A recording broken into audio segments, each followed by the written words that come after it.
Hello viewers, I hope you are fine. I am doctor Neha Verma. तो आज के session में मैं डिस्कस करने वाली हूँ करंट अफेयर्स दिसंबर 2023 का। आज मैं वो इम्पॉर्टेंट इवेंट्स को यहाँ पर डिस्कस करूँगी जो हमारे दिसंबर 2023 में देखे गए थे। फ्रेंड्स, ये आपके एग्ज़ाम के पॉइंट ऑफ व्यू से बहुत ही इम्पॉर्टेंट होंगे और आशा करती हूँ ये लेक्चर आपके बहुत ही काम आएगा।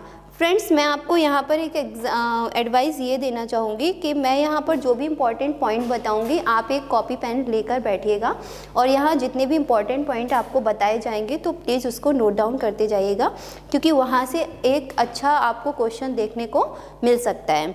तो आज मैं क्या क्या डिस्कस करने वाली हूँ पहले मैं आपको बता देती हूँ। फर्स्ट मैं आपको बताऊँगी फास्ट ट्रैक कोर्ट के बारे में। नेक्स्ट मैं आपको बताऊँगी जोनल काउंसिल के बारे में।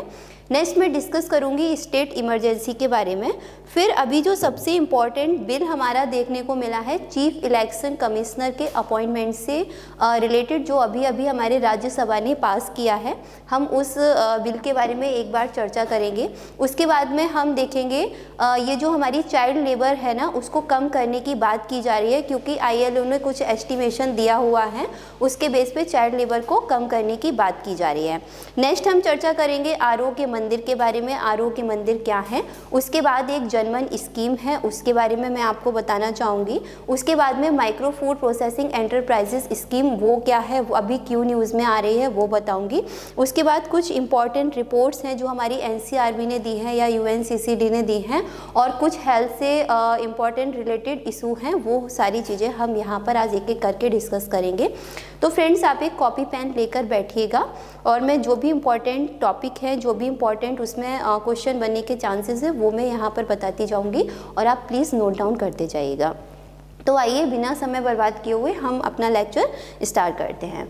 तो फर्स्ट मैंने आपसे बात की थी स्पेशल फास्ट ट्रैक कोर्ट के बारे में। तो ये क्या होते हैं, अभी न्यूज़ में क्यों आ रहे हैं और ये कैसे बनाए जाते हैं या कैसे बनाए गए, गवर्नमेंट के पास इसको बनाने की पावर कहाँ से आती है, वो सारी चीज़ें मैं आपको बताऊंगी। तो अभी फ़िलहाल क्या हुआ है, हमारे जो कैबिनेट है उन्होंने अप्रूव किया हुआ है जो फास्ट ट्रैक कोर्ट है उनको 3 इयर्स के लिए और एक्सटेंड किया जा सकता है या उनको और एक्सटेंड किया जाए। जो हमारे फास्ट ट्रैक कोर्ट हैं ऐसा स्पेशली जो वुमेन सेक्सुअल ऑफेंसेस होते हैं उनके लिए इनको 3 इयर्स का और एक्सटेंशन मिलना चाहिए, ऐसे हमारे कैबिनेट ने अप्रूव किया है। तो ये स्पेशल फास्ट ट्रैक कोर्ट क्यों होते हैं स्टूडेंट, तो देखिए क्या होता है, जैसे अभी हमारा जो सुप्रीम कोर्ट है या फिर हमारे जो अदर कोर्ट है उनके पास ऑलरेडी बहुत सारा वर्डन होता है, बहुत सारे केसेस पेंडिंग पड़े होते हैं।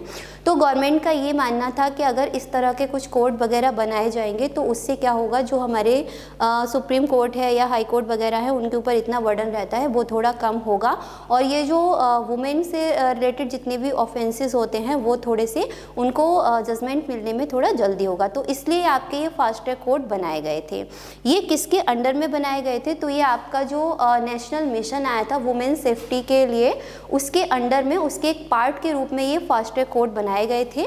ये स्कीम आपकी 2019 में आई थी। अगर मैं इसकी बात करती हूँ तो ये आपकी सेंटर स्पॉन्सर्ड स्कीम होती है। फ्रेंड्स, सेंटर स्पॉन्सर्ड स्कीम क्या होती है मैं यहाँ पर बिल्कुल क्लियर करना चाहूँगी। देखिए, कुछ स्कीम होती हैं जिनको हम सेंटर सेक्टर स्कीम बोलते हैं। उसमें क्या होता है, जो फंडिंग होती है वो सारी आपकी सेंट्रल गवर्नमेंट की तरफ से आती है। लेकिन वही अगर हम सेंटर स्पॉन्सर्ड स्कीम की बात करते हैं तो इसमें जो फंडिंग होती है वो आपकी कुछ सेंट्रल गवर्नमेंट की तरफ से आती है और कुछ आपकी स्टेट गवर्नमेंट की तरफ से आती है। तो अगर मैं इस स्कीम की बात कहूँगी तो ये आपका सेंटर स्पॉन्सर्ड स्कीम है। इसका पैसा कहाँ से आता है, तो इसका पैसा आपका बेसिकली निर्भया फंड से आता है। फ्रेंड्स, यहाँ से क्वेश्चन बनते हैं क्योंकि इस तरह के क्वेश्चन एग्जाम्स में बहुत पूछ ले जाते हैं। अगर कोई भी स्कीम है उसकी मिनिस्ट्री क्या है, उसका मनी कहाँ से आ रहा है, सेंटर सेक्टर्ड है या सेंटर स्पॉन्सर्ड है, इस तरह के क्वेश्चन एग्जाम में अक्सर पूछे जाते हैं। तो एकदम याद रखिएगा, इसके लिए जो फंड है वो आपका निर्भया फंड, जो आपका 2012 के समथिंग एक बहुत इंपॉर्टेंट केस आया था निर्भया करके, वहीं से इसकी फंडिंग आती है। इसको इम्प्लीमेंट करने वाली एजेंसी क्या है या कौन इसको इम्प्लीमेंट करता है, तो आपका डिपार्टमेंट ऑफ जस्टिस, जो ministry of law and justice के अंडर में आता है, वो इसको इम्प्लीमेंट करता है। ये जो स्पेशल फास्ट ट्रैक कोर्ट होते हैं इन सब चीज़ों को। अब यहाँ पर एक क्वेश्चन ये आता है कि गवर्नमेंट के पास ये पावर कहाँ से आती है इस तरह के कोर्ट वगैरह सेटअप करने की, या फिर कोई एक्स्ट्रा ऑर्डिनरी इस तरह की चीज़ करने की पावर गवर्नमेंट के पास कहाँ से आती है। तो फ्रेंड्स मैं आपको बताऊंगी 1987 में हमारा एक एक्ट आता है जिसको हम लीगल सर्विस अथॉरिटी एक्ट बोलते हैं। ये एक्ट बेसिकली क्यों आया था, क्योंकि बहुत सारे गरीब लोग ऐसे होते हैं जिनके पास ऐसी लीगल सर्विस नहीं पहुंच पाती है, उनके पास मनी नहीं होती है प्रॉपर, उनको लॉयर वगैरह वो नहीं कर सकते। तो इसलिए गवर्नमेंट ने ये सोचा कि हम कुछ ऐसा स्कीम लेके आते हैं, कुछ ऐसा कानून लेके आते हैं जिससे जो गरीब लोग हैं उनके पास भी इस तरह से लॉ पहुंच सके। तो इसके लिए लीगल सर्विस अथॉरिटी एक्ट लेके आया गया था। कॉन्स्टिट्यूशन में क्या प्रोविज़न है, तो यहाँ पर हमारा 42nd अमेंडमेंट किया गया था 1976 में।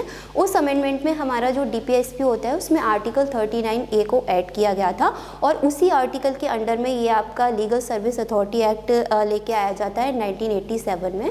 और उसी एक्ट से इस तरह के कोड वगैरह बनाने की पावर गवर्नमेंट को मिलती है। तो ये फ्रेंड्स आई होप आपको समझ आ गया होगा। अभी स्पेशल फास्ट ट्रैक कोर्ट जो है, तो आपसे ऐसे क्वेश्चन नहीं पूछा जाएगा कि स्पेशल फास्ट ट्रैक कोर्ट कितने टाइम तक बढ़ाए गए हैं या क्यों उनको बढ़ाया गया, इस तरह का क्वेश्चन फ्रेम नहीं किया जाएगा। क्वेश्चन अगर फ्रेम होगा तो हमेशा स्टैटिक पोर्शन से बना के पूछा जाएगा, या फिर आपसे पूछ लिया जाएगा इसकी मिनिस्ट्री क्या है ना, या फिर इसका फंड कहाँ से आता है और ये फर्स्ट कब बना। तो ये स्कीम फर्स्ट आपकी 2019 में आई थी। ओके, आपसे लीगल सर्विस अथॉरिटी एक्ट के बारे में यहाँ से क्वेश्चन फ्रेम करके पूछ सकते हैं कि वो कब आया था, या फिर कॉन्स्टिट्यूशन में क्या प्रोविज़न है, गवर्नमेंट के पास ये पावर कहाँ से आती है। तो इस तरह के क्वेश्चन फ्रेम किए जाते हैं एग्जाम में। चलिए अब हम नेक्स्ट देखते हैं हमारा जोनल काउंसिल के बारे में। जोनल काउंसिल क्या होती है बेसिकली, और ये अभी न्यूज़ में क्यों है। तो अभी हमारे माननीय गृह मंत्री जी अमित शाह जी ने 26 मीटिंग को चेयर किया था ईस्टर्न जोनल काउंसिल की। तो क्वेश्चन ऐसे नहीं पूछा जाएगा कि अमित शाह जी ने मतलब चेयर किया था, कौन सा नंबर था उसका ईस्टर्न काउंसिल का, इस तरह से क्वेश्चन फ्रेम नहीं किए जाएंगे। आपसे क्वेश्चन बैकग्राउंड में जाके या स्टैटिक पोर्शन से बना के पूछा जाएगा कि जोनल काउंसिल क्या होती है, वो बनी कब थी, कितनी जोनल काउंसिल है, इस तरह से क्वेश्चन फ्रेम किए जाते हैं। तो आइए हम इसको देखते हैं। जोनल काउंसिल की अभी ये जो 26 मीटिंग हुई थी ईस्टर्न जोनल काउंसिल की, उसको माननीय गृह मंत्री जी ने बिहार में उसको चेयर किया हुआ था। ओके, ये जोनल काउंसिल एक्चुअली इसको बनाने की सबसे पहले बात कब की गई थी, तो 1956 में 1956 में सबसे पहले जोनल काउंसिल बनाने की बात की गई थी। 1956 में आपका एक एक्ट आता है जिसको हम स्टेट रिकंस्ट्रक्शन एक्ट बोलते हैं। ये एकदम आप याद रख लीजिएगा, यहाँ से क्वेश्चन पूछे जाने के बहुत चांसेस हैं। 1956 में एक एक्ट आता है जिसको स्टेट रिकंस्ट्रक्शन एक्ट बोला जाता है। उसी एक्ट के अंडर में आपकी जोनल काउंसिल बनाई जाती है और स्टार्टिंग में आपकी 5 जोनल काउंसिल ओनली थी। इसमें आपकी east west and north south and 1 central. तो स्टार्टिंग में जब आपका 1956 में स्टेट रिकंस्ट्रक्शन एक्ट आता है तो यहाँ पर 5 जोनल काउंसिल बनाई जाती हैं, जिसमें eastern zonal council, western zonal council, north south and central. लेकिन फिर क्या होता है 1972 में फिर से एक एक्ट आता है और उसके थ्रू आपका 1972 में नॉर्थ ईस्टर्न वाला जो जोनल काउंसिल होता है वो बनाया गया था। तो क्वेश्चन इस तरह से आपसे फ्रेम कर सकते हैं कि बताइए क्या स्टार्टिंग से ही आपकी 5 जोनल काउंसिल मतलब 6 जोनल काउंसिल थी। तो इसका आंसर है नहीं, जो आपकी 6 जोनल काउंसिल थी ये 1972 में बनाई गई थी। ओके, अब क्वेश्चन ये आता है कि ये जो जोनल काउंसिल होती है वो आपकी क्या कॉन्स्टिट्यूशनल बॉडी है या फिर इसको स्टेटरी बॉडी बोलते हैं। तो फ्रेंड्स आपको पता होना चाहिए कि जब भी कोई बॉडी कोई भी गवर्नमेंट बॉडी अगर एक्ट के थ्रू बनाई जाती है, राइट, तो उसको हम स्टेटरी बोलते हैं, वो हमारी कॉन्स्टिट्यूशनल बॉडी नहीं होती है। तो अगर मैं जोनल काउंसिल की बात करूंगी तो जोनल काउंसिल भी आपकी एक स्टेटरी बॉडी हो जाएगी, ये आपकी कॉन्स्टिट्यूशनल बॉडी नहीं होगी। क्योंकि अभी मैंने आपको बताया था कि इसको क्यों बनाया गया था, क्योंकि ये कैसे बनी थी, स्टेट रिकंस्ट्रक्शन एक्ट आता है आपका 1956 में, तो ये एक्ट के थ्रू बनी है, इसलिए ये कॉन्स्टिट्यूशनल नहीं है, ये आपकी एक स्टेटरी बॉडी हो जाएगी। अब एक मोस्ट इंपॉर्टेंट क्वेश्चन यहाँ से ये आएगा कि इसको चेयर कौन करता है ना। अगर जोनल काउंसिल के चेयर की बात होती है या फिर इसके हेड की बात होती है कि इनका हेड कौन होता है, तो जोनल काउंसिल का जो हेड है वो हमेशा गृह मंत्री होता है, प्रधानमंत्री नहीं होता है। इस चीज़ को एकदम नोट डाउन कर लीजिएगा, क्योंकि क्वेश्चन यहाँ से जरूर कंफ्यूज करने के लिए पूछा जाएगा। वो ऐसे जरा सी देर में बना देंगे कि जोनल काउंसिल को चेयर प्राइम मिनिस्टर करते हैं, तो आपको बिल्कुल याद याद रखना है, उनको प्राइम मिनिस्टर चेयर नहीं करते हैं, उनको होम मिनिस्टर चेयर करते हैं। तो इस तरह से ये हमारा जोनल काउंसिल के बारे में था। अभी जो चेयर किया गया था बिहार में ईस्टर्न जोनल काउंसिल की 26 मीटिंग थी, उसको अमित शाह जी ने चेयर किया हुआ था। तो इस तरह से आपसे बैकग्राउंड में जाके क्वेश्चन पूछे जाते हैं। नेक्स्ट मैं यहाँ पर आपको बताना चाहूँगी स्टेट इमरजेंसी के बारे में, है ना। स्टेट इमरजेंसी ये अभी न्यूज़ में क्यों थी, क्योंकि ये एक स्टैटिक क्वेश्चन है ना। हम लोग बहुत बार इसके बारे में पढ़ते हैं, लेकिन अभी ये न्यूज़ में क्यों आ रही है और इससे अगर क्वेश्चन फ्रेम किए जाएंगे तो कैसे फ्रेम किए जाएंगे।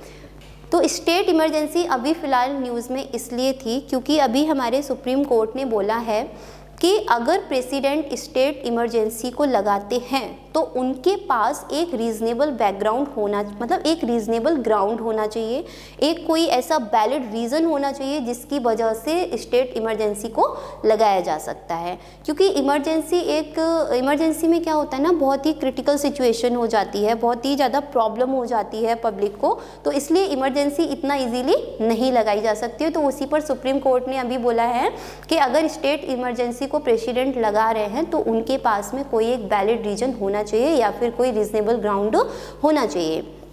अब क्वेश्चन आपसे इस तरह से नहीं पूछेंगे कि क्या बोला गया है, सुप्रीम कोर्ट ने क्या बोला है, ऐसे नहीं पूछेंगे। आपसे अगर क्वेश्चन पूछा जाएगा तो कॉन्स्टिट्यूशन में स्टेट इमरजेंसी कहाँ पर रखी गई है, उसका क्या प्रोविज़न है, इस तरह से क्वेश्चन फ्रेम किए जाते हैं। ओके, इसको और किस किस नाम से जानते हैं तो आइए हम देखते हैं। अगर मैं स्टेट इमरजेंसी की बात करती हूँ तो इसके और भी अदर नेम होते हैं, जैसे इसको कॉन्स्टिट्यूशनल इमरजेंसी भी बोला जाता है या फिर इसको प्रेसिडेंट रूल भी बोला जाता है। इस हमारे कॉन्स्टिट्यूशन में इसका क्या प्रोविज़न है तो आर्टिकल 356, यस फ्रेंड्स एकदम आप नोट डाउन कर लीजिए। आर्टिकल 356 जो हमारा कॉन्स्टिट्यूशन का है वो आपका स्टेट इमरजेंसी की बात करता है। इसका अदर नाम प्रेसिडेंट रूल या फिर आपका कॉन्स्टिट्यूशनल इमरजेंसी, स्टेट इमरजेंसी, ये इसके अदर नेम होते हैं। ओके, इसको कितने समय तक के लिए लगाया जा सकता है, यहाँ से भी क्वेश्चन आ सकता है ना। तो स्टेट इमरजेंसी जब भी लगाई जाती है तो वो 6 मंथ के लिए लगाई जाती है। उसके बाद में पहले ऐसा प्रोविज़न था कि उसको 6 मंथ करके 3 इयर्स तक बढ़ाया जा सकता था, 3 साल तक बढ़ाया जा सकता था, 6 महीने करके। लेकिन 6 महीने के बाद जब भी उसको 6 महीने आगे और बढ़ाना होता था तो वहाँ पर पार्लियामेंट्री अप्रूवल की ज़रूरत पड़ती थी। लेकिन फिर क्या हुआ, आपका 44 कॉन्स्टिट्यूशनल अमेंडमेंट आता है 1978 में। फिर उसमें क्या किया जाता है, ये जो 3 साल का जो पीरियड था वो कम करके 1 ईयर कर दिया जाता है। तो अभी क्या सिचुएशन देखने को मिलती है, अभी ये होता है कि जो स्टेट इमरजेंसी लगाई जाती है उसको प्रेसिडेंट लगाते हैं और वो 6 मंथ के लिए लगाते हैं। फिर उनको अगर नेक्स्ट 6 मंथ बढ़ाना होता है तो फिर वहाँ पर पार्लियामेंट्री अप्रूवल की ज़रूरत पड़ती है और तो इस तरह से 1 साल का स्टेट इमरजेंसी को लगाया जा सकता है। अब यहाँ पर एक इम्पॉर्टेंट क्वेश्चन जो पूछा जा चुका है, एग्ज़ाम में पूछा जा चुका है, क्या स्टेट इमरजेंसी को हटाने के लिए भी पार्लियामेंट्री अप्रूवल की ज़रूरत पड़ती है? तो ऐसा नहीं है। अगर प्रेसिडेंट चाहें तो स्टेट इमरजेंसी को हटा सकते हैं, लेकिन अगर उनको और बढ़ाना है, एक्सटेंड करना है स्टेट इमरजेंसी को, तो फिर उनको पार्लियामेंट्री अप्रूवल की ज़रूरत पड़ती है। मैक्सिमम 1 ईयर के लिए लगाई जा सकती है और एक बार में 1 ईयर नहीं, उसको 6 month then 6 month with parliamentary approval. तो इस तरह से कुछ आपका स्टेट इमरजेंसी का होता है। तो इस तरह से क्वेश्चन फ्रेम किए जा सकते हैं। अब मैं सबसे इम्पॉर्टेंट टॉपिक के बारे में आपको बताना चाहूँगी जो हमारे लास्ट ईयर दिसंबर 2023 में जो बहुत ही कंट्रोवर्शियल और ये वाला टॉपिक था, उसके बारे में मैं आपको बताऊंगी। चीफ इलेक्शन कमिश्नर, उनका अपॉइंटमेंट और उससे रिलेटेड जो अभी नया बिल आया है जो हमारे राज्यसभा में पास किया गया है, वो बिल क्या है और उस पर इतनी कंट्रोवर्सी क्यों है, इतने ज़्यादा लोग उसके कुछ लोग उसके विरोध में बोल रहे हैं, कुछ लोग उसके पक्ष में बोल रहे हैं। तो इससे क्वेश्चन आने के बहुत चांसेस हैं, डायरेक्टली भी क्वेश्चन आ सकते हैं और इससे बैकग्राउंड में जाकर भी क्वेश्चन पूछे जा सकते हैं। तो ये हमारे लिए एक बहुत ही इंपॉर्टेंट टॉपिक बन जाता है। तो आइए देखते हैं ये क्या है। तो फ्रेंड्स देखिए होता क्या है, सबसे पहले हमारे सुप्रीम कोर्ट में एक PIL आती है। उस PIL में ये कहा जाता है कि जो हमारा इलेक्शन कमीशन ऑफ इंडिया है उसको एक बहुत ही बड़ी जिम्मेदारी दी गई है हमारा पूरे देश का पार्लियामेंट का चुनाव कराने का, या फिर जो स्टेट लेवल पे इलेक्शन होते हैं उसको कराने का, और साथ में जो आपके प्रेसिडेंट, वाइस प्रेसिडेंट, इन सभी के जो इलेक्शन होते हैं उसकी एक बहुत ही बड़ी जिम्मेदारी दी गई है हमारे इलेक्शन कमीशन ऑफ इंडिया को। और ये बोला जाता है कि जो इलेक्शन कमीशन ऑफ इंडिया है उसको फ्री एंड फेयर इलेक्शन कराने की रिस्पॉन्सिबिलिटी दी गई है। लेकिन उस PIL में ये कहा गया कि इनका जो खुद का अपॉइंटमेंट है, जो हमारा इलेक्शन कमीशन ऑफ इंडिया है वो एक 3 मेंबर बॉडी है। उसमें एक चीफ होते हैं जिनको चीफ इलेक्शन कमिश्नर कहा जाता है, और बाकी के 2 आपके साइड में होते हैं जिनको इलेक्शन कमिश्नर बोला जाता है, राइट। तो उनका अपॉइंटमेंट कैसे होता है, तो उस PIL में ये कहा गया कि इलेक्शन कमीशन ऑफ इंडिया को इतनी बड़ी रिस्पॉन्सिबिलिटी दी गई है फ्री एंड फेयर इलेक्शन कराने का, लेकिन इनका जो खुद का अपॉइंटमेंट होता है उसमें ट्रांसपेरेंसी नहीं है। अब क्वेश्चन ये आता है कि उनका खुद का अपॉइंटमेंट कैसे होता है। तो अभी तक उनका अपॉइंटमेंट कैसे होता था, जैसे प्राइम मिनिस्टर अपनी कैबिनेट से सजेस्ट करके उनको जो भी सूटेबल कैंडिडेट लगता था उसका नाम प्रेसिडेंट को बताते थे, प्रेसिडेंट फिर उनको अपॉइंट करते थे। तो ऐसा था। तो उस PIL में ये बोला गया कि ये तो गवर्नमेंट ही है, गवर्नमेंट ही सिलेक्ट कर रही है, तो वो तो उसी कैंडिडेट को सिलेक्ट करेंगे ना जो उन्हीं के साइड का हो या उनका सपोर्ट करे। तो इस तरह से ये ट्रांसपेरेंट कैसे हो सकता है, और कैसे आप आशा कर सकते हैं कि ये फ्री और एकदम फेयर इलेक्शन कराएंगे। तो इस प्रोसीजर को चेंज होना चाहिए, इस तरह की बात उस PIL में की गई। फिर सुप्रीम कोर्ट ने इन सारी बातों को सुना, सुप्रीम कोर्ट को भी लगा होगा कि हाँ ये सब ठीक है। तो सुप्रीम कोर्ट का डिसीजन आता है। उन्होंने कहा ठीक है, अगर ऐसी प्रॉब्लम है तो फिर हम क्या करते हैं, एक 3 मेंबर बॉडी बनाते हैं। एक 3 मेंबर बॉडी बनाई जाएगी। उस 3 मेंबर बॉडी के थ्रू किसी भी पर्सन का नाम सजेस्ट किया जाएगा, उस नाम के ही अकॉर्डिंग प्रेसिडेंट को नाम भेजा जाएगा और वो उनका अपॉइंटमेंट करेंगे। अब ये 3 मेंबर बॉडी में कौन थे, तो इसमें आपके प्राइम मिनिस्टर थे, leader of opposition in Lok Sabha थे, और उसमें CJI यानी कि चीफ जस्टिस ऑफ इंडिया थे। तो सुप्रीम कोर्ट ने ये बोला कि ये जो 3 मेंबर बॉडी रहेगी इसमें प्राइम मिनिस्टर रहेंगे, लीडर ऑफ अपोजिशन रहेंगे इन लोकसभा एंड CJI रहेंगे, और ये 3 मेंबर बॉडी अब नेम सजेस्ट करेगी प्रेसिडेंट को कि पर्टिकुलर पर्सन को बनाना चाहिए चीफ इलेक्शन कमिश्नर और पर्टिकुलर को बनाना चाहिए इलेक्शन कमिश्नर, इस तरह से। लेकिन फिर गवर्नमेंट को ये लगता है कि अगर CJI इन 3 मेंबर की बॉडी में आ गए तो फिर क्या होगा, फिर ना प्राइम मिनिस्टर की चलेगी ना लीडर ऑफ अपोजिशन की चलेगी। क्या होगा, फिर वो CJI ही उन्हीं की तरफ सारा चीज़ें, उन्हीं के अकॉर्डिंग सारी चीज़ें चलेंगी। और सुप्रीम कोर्ट ने ये भी बोला था कि ये 3 मेंबर बॉडी तब तक रहेगी जब तक गवर्नमेंट अपना कोई नया ऐसा कानून लेकर या कोई नया तरीका लेके नहीं आ जाती है चीफ इलेक्शन कमिश्नर को अपॉइंट करने का। तब तक चीफ इलेक्शन कमिश्नर का जो अपॉइंटमेंट होगा वो इन्हीं 3 मेंबर की बॉडी के थ्रू होगा। तो गवर्नमेंट ने फिर क्या किया, CJI वो अपना एक नया बिल लेके आ गए, है ना। उसमें उन्होंने नए बिल में क्या किया, अब इन्होंने ये जो 3 मेंबर बॉडी थी इसमें प्राइम मिनिस्टर को रखा, लीडर ऑफ अपोजिशन को रखा, और जो 3rd मेंबर इसमें CJI थे तो उन्होंने CJI को हटा दिया। और उन्होंने क्या किया, वो CJI की जगह पे उस मेंबर को लेके आए जो कैबिनेट से ही उनका मतलब कोई भी एक पर्टिकुलर कैंडिडेट जो प्राइम मिनिस्टर को लगे कि हाँ ये ठीक है, तो प्राइम मिनिस्टर ही बताएंगे कि ये 3rd कैंडिडेट कौन होंगे। तो जायज़ सी बात है कि भाई अगर प्राइम मिनिस्टर हैं तो लीडर ऑफ अपोजिशन तो उनके साइड में होंगे नहीं, और जो 3rd कैंडिडेट हैं जिनको वो मतलब जो 3rd मेंबर हैं जिनको प्राइम मिनिस्टर ही अपॉइंट कर रहे हैं, तो जायज़ सी बात है वो उन्हीं के सपोर्ट में बोलेंगे, है ना। तो फिर बात वही हो गई कि अभी भी गवर्नमेंट चीफ इलेक्शन कमिश्नर को अपॉइंट कर रही थी, है ना। और अभी जब ये नया बिल लेके आए तब भी उन्हीं का मतलब पावर ज़्यादा हो गया, क्योंकि 3 मेंबर की बॉडी है उसमें एक प्राइम मिनिस्टर हो गए, और जो दूसरे मेंबर हैं वो प्राइम मिनिस्टर के मतलब प्राइम मिनिस्टर के ही अपॉइंट किए हुए दूसरे मेंबर हैं कैबिनेट से, तो उन्हीं के मेंबर हो गए वो तो। और फिर जो तीसरे हैं वो लीडर और अपोजिशन हो गए। तो इसलिए ये जो नया बिल आया है जो राज्यसभा ने पास भी कर दिया है, तो इस पे कंट्रोवर्सी इसी तरह से आ रही है कि जो पहले था वही अभी है, चेंज तो कुछ हुआ ही नहीं। और इस बिल में एक बात और थी, देखिए हमारे जो इलेक्शन कमिश्नर होते हैं उनका जो स्टेटस होता है वो आपके जो सुप्रीम कोर्ट के जज होते हैं उनके बराबर ही उनका स्टेटस होता है। तो जब ये बिल था इसमें पहले ये बात भी कही गई थी कि ये जो चीफ इलेक्शन कमिश्नर है इनका स्टेटस सुप्रीम कोर्ट के जज के बराबर नहीं रहेगा, लेकिन फिर बाद में ये बात तो उन्होंने गवर्नमेंट ने वापस ले ली कि ऐसा नहीं होगा, लेकिन ये जो 3 मेंबर बॉडी वाली बात थी उस बात को वापस नहीं लिया गया। तो फिलहाल पूरी कंट्रोवर्सी इस चीज़ पे चल रही है। PIL का मतलब लोगों का ये कहना है, पब्लिक का ये कहना है कि जब इलेक्शन कमीशन ऑफ इंडिया के मेंबर का ही अपॉइंटमेंट फ्री नहीं हो रहा है, वो ही एकदम ट्रांसपेरेंसी के साथ में नहीं हो रहा है, तो आप कैसे उम्मीद कर सकते हैं कि ये जो इलेक्शन करा रहे हैं वो गवर्नमेंट की तरफ से उसमें कुछ मॉडिफिकेशन नहीं किया जाएगा, उसमें कुछ बायस नहीं आएगा। तो इस लेवल पे ये कंट्रोवर्सी चल रही है। अब आपसे क्वेश्चन, हमें इन सारी पॉलिटिक्स से मतलब नहीं है, हमें क्वेश्चन से मतलब है कि एग्जाम में हमारे क्वेश्चन कैसे सेटअप किया जाएगा, राइट।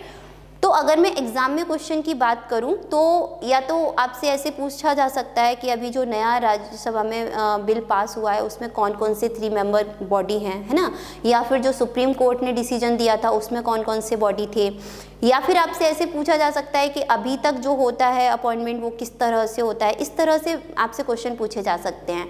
अगर इसके बैकग्राउंड की हम बात करते हैं कि बैकग्राउंड में जाके आपसे कैसे क्वेश्चन पूछे जाएंगे, तो यहाँ पर आपसे कॉन्स्टिट्यूशनल प्रोविज़न को पूछ लिया जाएगा। पूछा जा सकता है कि कॉन्स्टिट्यूशन में कहाँ पर आपके इलेक्शन कमीशन को रखा गया है। तो आइए एक बार देख लेते हैं। अगर मैं कॉन्स्टिट्यूशन की बात करती हूँ तो हमारा आर्टिकल 324 यानी कि 324 जो संविधान का अनुच्छेद है, आर्टिकल 324, वहाँ पर इलेक्शन कमीशन की बात की गई है। बोला गया है कि एक इलेक्शन कमीशन बनाया जाएगा जो आपके पार्लियामेंट के इलेक्शन कराएगा, स्टेट के इलेक्शन कराएगा और साथ ही में जो प्रेसिडेंट वाइस प्रेसिडेंट होते हैं उनके इलेक्शन भी कराए जाएंगे। अब यहाँ पर सबसे इम्पॉर्टेंट जो नोटिस करने वाली बात है वो ये है, आर्टिकल 324(2) सेक्शन 2 उसका, वहाँ पर चीफ इलेक्शन कमिश्नर और इलेक्शन कमिश्नर के अपॉइंटमेंट की बात कही गई है, लेकिन उसमें प्रोसीजर नहीं बताया गया है। यही पूरा विवाद की जड़ है। जितना ये कंट्रोवर्सी चल रही है उसकी जड़ यहाँ पर है, क्योंकि हमारा जो कॉन्स्टिट्यूशन है उसका आर्टिकल 324(b) या आर्टिकल 324 सेक्शन 2 इस तरह से आप बोल सकते हैं, वहाँ पर कहीं भी प्रोसीजर नहीं बताया गया है कि इनका अपॉइंटमेंट किस प्रोसीजर से किया जाएगा। तो जड़ यहीं पे है। ओके, तो ऐसा है। अभी अगर हम इनके टेन्योर की बात करते हैं कि यहाँ से MCQ गाइस बनेगा, आपसे पूछ लिया जाएगा कि हमारे कॉन्स्टिट्यूशन में क्या कोई ऐसे प्रोविज़न दिया गया है कि उसमें प्रोसीजर बताया गया हो कि इलेक्शन कमिश्नर या उनका अपॉइंटमेंट कैसे किया जाता है। तो ऐसे करके क्वेश्चन पूछा जाएगा। तो आप बिल्कुल याद रखिएगा, हमारे कॉन्स्टिट्यूशन में ये प्रोसीजर नहीं बताया गया है कि उनका अपॉइंटमेंट कैसे किया जाएगा, ऐसा लिखा गया है, कैसे किया जाएगा ये प्रोसीजर उसमें नहीं बताया गया है। इसके बाद इनके टेन्योर पे क्वेश्चन बन सकते हैं, इनका टेन्योर कितना होता है ना। तो टेन्योर का मतलब उनका कार्यकाल कितना होता है, तो 6 ईयर या 65 ईयर चीफ इलेक्शन कमिश्नर का होता है। इसमें से जो भी पहले आता है वही उनका टेन्योर रहता है। फिर इनका स्टेटस क्या रहता है, अभी फ़िलहाल हमारे जो चीफ इलेक्शन कमिश्नर होते हैं या फिर जो इलेक्शन कमिश्नर होते हैं उनका स्टेटस क्या होते हैं, तो सुप्रीम कोर्ट के जजेस के अकॉर्डिंग, मतलब सुप्रीम कोर्ट के जो जज होते हैं उन्हीं के बराबर हमारे चीफ इलेक्शन कमिश्नर या इलेक्शन कमिश्नर का स्टेटस होता है। इनका रिमूवल प्रोसेस क्या होता है, रिमूव इनको कैसे किया जा सकता है, तो सेम प्रोसीजर है। जैसे आप सुप्रीम कोर्ट के जज को या फिर चीफ जस्टिस ऑफ इंडिया, है ना, सुप्रीम कोर्ट के जो चीफ जस्टिस होते हैं उनका रिमूवल का जो भी प्रोसेस है वही प्रोसेस इनका भी होता है। तो सेम वही स्टेटस होता है। तो ये फिलहाल जो भी चल रहा है अभी कंट्रोवर्सी में वो ये है, और यहाँ से अच्छे खासे अमाउंट में क्वेश्चन आपको एग्जाम में आई होप गाइस देखने को मिलेंगे।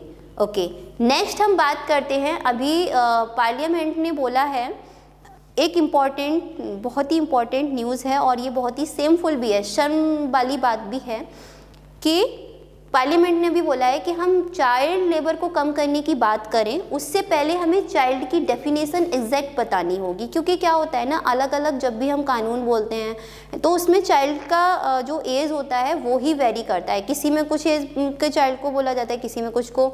तो वही पार्लियामेंट ने बोला है कि हमें सबसे पहले चाइल्ड लेबर को कम करने से पहले चाइल्ड की डेफिनेशन को बताना होगा। अब पार्लियामेंट का इधर की तरफ ध्यान क्यों गया, इतना ज़्यादा वो सीरियस क्यों है चाइल्ड लेबर के लिए, क्योंकि ILO का एक एस्टिमेशन आया है। ILO ने ये बताया है, ILO उसने ये बताया, उसका एक एस्टिमेट आया है। उन्होंने कहा है कि अभी इंडिया में 10.1 मिलियन 5 to 14 ईयर्स के बच्चे हैं। जो चाइल्ड लेबर के फॉर्म में काम करते हैं। आप सोच सकते हैं 5 से 14 साल के बच्चे, 5 से 14 साल की उम्र के बीच में भारत में अभी 10.1 मिलियन बच्चे हैं जो चाइल्ड लेबर के फॉर्म में काम करते हैं। और इससे भी सबसे बड़ी बात, उसमें 2.1 मिलियन उत्तर प्रदेश में ही है, यूपी में सबसे ज़्यादा है। और अगर हम इसके ऐसे बात करते हैं किस फील्ड में कितने, तो 70% बच्चे आपके एग्रीकल्चर में हैं जो चाइल्ड लेबर करते हैं। इसके बाद में 20% आपके सर्विस में है। सर्विस का मतलब जैसे अभी होटल वगैरह पे कुछ ऐसे काम करते हैं। उसके बाद जो आपके 10% है वो आपके इंडस्ट्रीज़ में है। तो इस तरह से आपका ये डिस्ट्रीब्यूशन है। अब यहाँ पर इम्पॉर्टेंट क्वेश्चन आता है कि हमारे कॉन्स्टिट्यूशन में क्या क्या प्रोविज़न हैं जो बच्चों के लिए रखे गए हैं या उनके हित के लिए रखे गए हैं। तो यहाँ से क्वेश्चन बनने के चांसेस बहुत ज़्यादा हैं और ये आपको पता होना चाहिए। तो हमारे कॉन्स्टिट्यूशन में आर्टिकल 21 है, वो क्या कहता है, 6 to 14 ईयर्स के जो चाइल्ड हैं, 6 से 14 साल के जो बच्चे हैं, उनके लिए कंपलसरी एजुकेशन की बात करता है। आर्टिकल 23 जो है वो बोलता है कि फोर्स लेबर को प्रोहिबिट करता है, फिर वो किसी भी एज के हो। आर्टिकल 24 जो है वो आपका फैक्ट्री में जो हजार्डस वर्क बच्चों से कराया जाता है, 14 साल से कम के बच्चे जो फैक्ट्री में हजार्डस वर्क करते हैं उसको प्रोहिबिट करता है।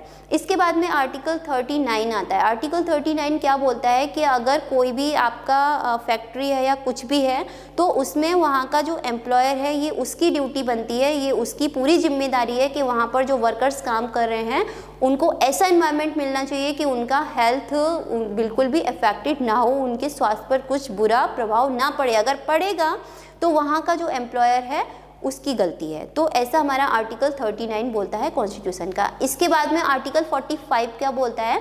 आर्टिकल 45 ये बोलता है, देखिए 6 से 14 साल के बच्चों के बीच की जो कंपलसरी एजुकेशन होती है उसकी बात तो आर्टिकल 25 करता है। और क्या 6 से कम साल के बच्चे पढ़ाई नहीं करते तो वो भी करते हैं। तो आर्टिकल 45 ये इंपॉर्टेंट है क्योंकि ये 6 साल से कम के जो बच्चे होते हैं उनके लिए कंपलसरी एजुकेशन, मतलब फ्री एंड कंपलसरी एजुकेशन की बात करता है। तो इस तरह से ये था।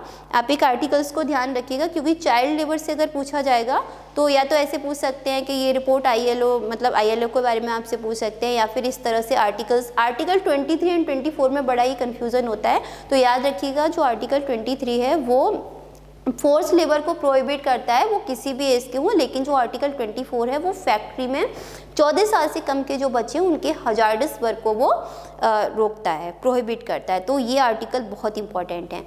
अब मैं यहाँ पर एक इम्पॉर्टेंट चीज़ आपको और बताऊँगी। जैसे सपोज दैट आरोग्य मंदिर है ना, आरोग्य मंदिर ये क्या है? तो आपके जो Ayushman Bharat health and wellness centre होते थे उन्हीं का नाम बदलकर आरोग्य मंदिर करने की बात कही जा रही है ना। ये हेल्थ एंड वेलनेस सेंटर या आरोग्य मंदिर क्या होंगे? तो ये जो गरीब लोग होते हैं जो मतलब प्रॉपर मेडिसिन वगैरह अफोर्ड नहीं कर पाते हैं तो उनको गवर्नमेंट की तरफ से ड्रग्स और डायग्नोस्टिक जितनी भी आपकी जो भी जांचें होती हैं वो सर्विसेज प्रोवाइड की जाएंगी बहुत कम पैसे में या फिर फ्री ऑफ कॉस्ट। तो इस तरह से जो आपके Ayushman Bharat health and wellness centre होते थे उन्हीं का नाम बदल के आरोग्य मंदिर करने की बात कही जा रही है। अभी तक हमारे इंडिया का जो टारगेट था वो 1.5 lakh health and wellness centre बनाने का था, लेकिन 1.6 लाख बना लिए गए हैं। तो ये एक पॉजिटिव न्यूज़ आती है जो कि बहुत ही अच्छी बात है। चलिए अब हम नेक्स्ट बात करते हैं जनमन स्कीम की बात करते हैं। ये जनमन क्या है? तो अभी हमारी कैबिनेट ने अप्रूव किया है जनमन के लिए जनजाति आदिवासी न्याय महाअभियान। फ्रेंड्स एक बार मैं इसको बताऊंगी, जनमन क्या है? जनजाति आदिवासी न्याय महाअभियान। तो इसमें क्या किया गया है, जो आपके पर्टिकुलर वनरेबल ट्राइबल ग्रुप होते हैं, देखिए एक तो होती है जैसे आपकी इंडिया में है कि SC हो गई, ST हो गई, OBC हो गई, इस तरह से कैटेगराइज किया जाता है। अब OBC के अंडर में भी कुछ ऐसे कास्ट है जो बहुत ज़्यादा पिछड़े हुए हैं, है ना, या फिर SC के अंडर में भी ऐसे हैं जो बहुत ज़्यादा पिछड़े हुए हैं। तो इस स्कीम के अंडर में क्या किया जाएगा, जो बहुत ही पिछड़े हुए लोग हैं, पर्टिकुलर वनरेबल जो ट्राइब होती है उनके ऊपर काम किया जाएगा। यहाँ पर आपकी दोनों तरह की स्कीम, सेंटर सेक्टर्ड भी और सेंटर स्पॉन्सर्ड भी कई सारी स्कीम हैं जो साथ में आएंगी। करीब 9 मिनिस्ट्री हैं जो साथ में आएंगी और करीब 11 एरियाज़ हैं जिन पर फोकस किया जाएगा उन ट्राइब के डेवलपमेंट के लिए जो ऐसे एरिया में रहती है जहाँ पर रोड नहीं है प्रॉपरली, वाटर नहीं है प्रॉपरली, है ना। तो इन लोगों लोगों को पाइप वाटर हो गया या फिर आंगनबाड़ी हो गया, स्किल डेवलपमेंट हो गया, अच्छी हेल्थ हो गई, एजुकेशन हो गया, लाइट हो गई, ये सारी चीज़ें प्रोवाइड की जाएंगी। तो ये एक आपका जनजाति आदिवासी न्याय महाअभियान इस तरह से एक स्कीम है जिसको कैबिनेट ने अप्रूव किया है और ये बहुत ही अच्छी बात है। ये उनके जो हमारी ट्राइबल हैं, पर्टिकुलर वल्नरेबल जो ट्राइब है उनके डेवलपमेंट की बात की जाएगी। चलिए अब हम नेक्स्ट हमारी एक स्कीम आती है माइक्रो फूड प्रोसेसिंग स्कीम, है ना। तो ये भी अभी न्यूज़ में थी। ये अभी क्यों न्यूज़ में थी? क्योंकि इस स्कीम के अंडर में अभी करीब 60,000 लोन हैं जो सैंक्शन किए गए हैं। ये स्कीम क्या है एक बार छोटा सा देख लेते हैं।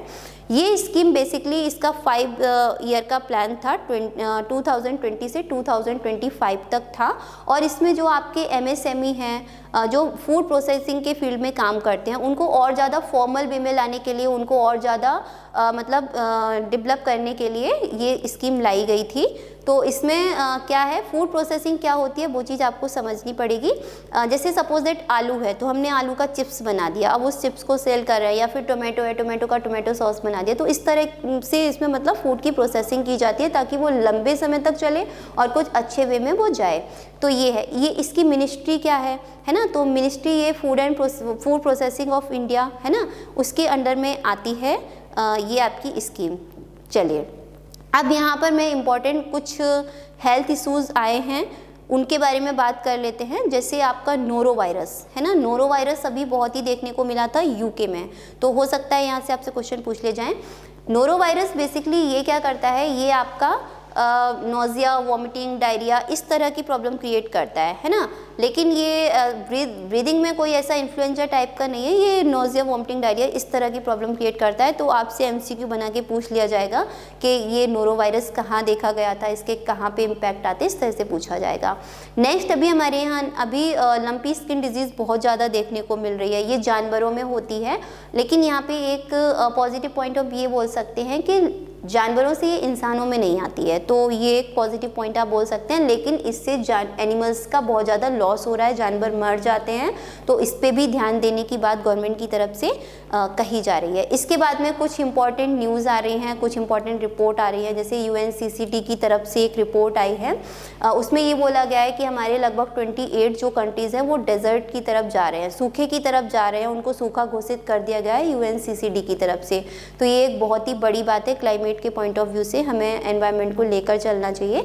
नेक्स्ट हमारी NCRB की तरफ से रिपोर्ट आ रही है। NCRB की तरफ से ये रिपोर्ट आ रही है कि जो दिल्ली में है ना, तो दिल्ली में जो वुमेन के अगेंस्ट क्राइम है उनके अगेंस्ट सबसे ज़्यादा FIR को फाइल किया गया है। तो ये एक बहुत ही अच्छी बात है कि दिल्ली गवर्नमेंट अच्छे से काम कर रही है, इस तरह से वुमेन के ऊपर फोकस किया जा रहा है। अब यहाँ से क्वेश्चन ऐसे नहीं बनेगा कि NCRB ने क्या बताया, इस तरह से नहीं बनेगा। NCRB के बारे में आपसे पूछा जा सकता है।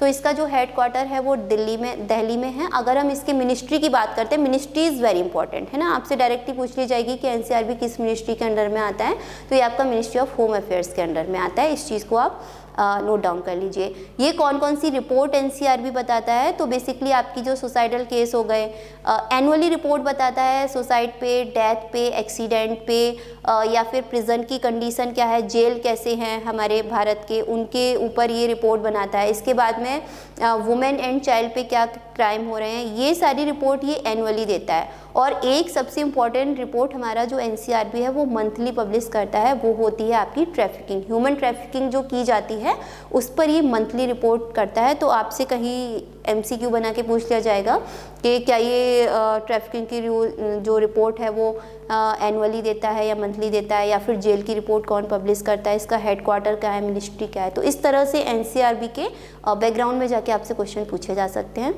तो आई होप गाइस ये सेशन आपके लिए बहुत ही हेल्पफुल रहा होगा। और फ्रेंड्स, यहाँ मैंने जितने भी MCQ और जितनी भी मिनिस्ट्रीज़ वगैरह बताई हैं, जो भी इंपॉर्टेंट की पॉइंट बताए हैं, प्लीज़ उसको नोट डाउन कर लीजिए, क्योंकि यहाँ मैंने वही चीज़ बताई है जहाँ से क्वेश्चन बनने के एग्ज़ाम में चांसेस होते हैं। सो प्लीज़, अगर आपको ये सेशन अच्छा लगा है, please do like, share and subscribe our channel rgcsk.edu and आप हमें फॉलो कर सकते हैं इंस्टाग्राम, फेसबुक एंड ट्विटर पर। Thank you.